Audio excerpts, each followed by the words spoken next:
Good morning, everyone. This is the mid-March, basement update.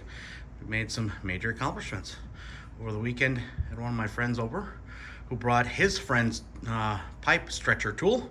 We made some major accomplishments. The plumbing is essentially almost done. We did water lines. So first of all, I'll start back in here, the junky storage room. But up above it, I teed off with an existing line to run a pair of valves to the new lines. And I did that there because I'm not planning on sheetrocking the ceiling, so I still have access to my valves. I'm going to insulate the hot line yet. You can see that the parallel lines here, one's insulated, that's hot, and I haven't done that on mine yet, but that will come. But instead of teeing off where they left, I teed off back there so I can get to my valves.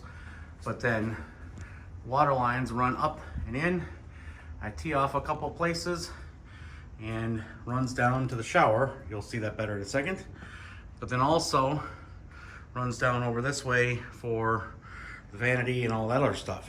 So here you go. I used PEX A piping and I had to redo one little thing because we found that there was a leak that we fixed. But this is a pretty cool stuff. You put this collar around the pipe and then you put this tool in there that stretches the pipe out, widen out to get the connector in here, and then the pipe shrinks back down, and then when it shrinks down it holds tight and you can't move this. You can't twist them, you can't do anything. And so then that seals it super tight. You don't have to solder it, you don't have glue, you don't have anything. It's just pinched connectors. That's PEX A piping. And so 3/4 inch lines everywhere where there's 2 or more faucets to go. And so then down here is where they split off into a pair of half to copper stub outs. So this particular one is for the wet bar. And then of course, PEX A over to the washing machine hookup. But I'll come into the bathroom and you can see the rest of it here. I'm gonna put another couple studs and braces to hold this back in the wall a little bit. That's why it looks like it's bowing out. But there's the stub outs for the vanity, stub out for the toilet, and then that is the shower. So we tested it, make sure it works. Water up, but hot in, cold in, mixing valve up to the shower drop ear, they call that, and then there it is. And of course, if you hadn't noticed, the other thing is that's not permanently in, but that's the shower base.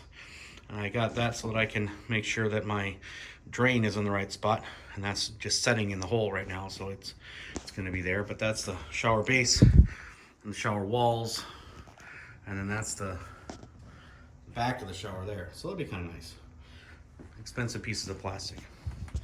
Otherwise, I don't know that we've done anything super major. Got some insulation that we're going to put in up in the soffits for fire breaking and sound absorption.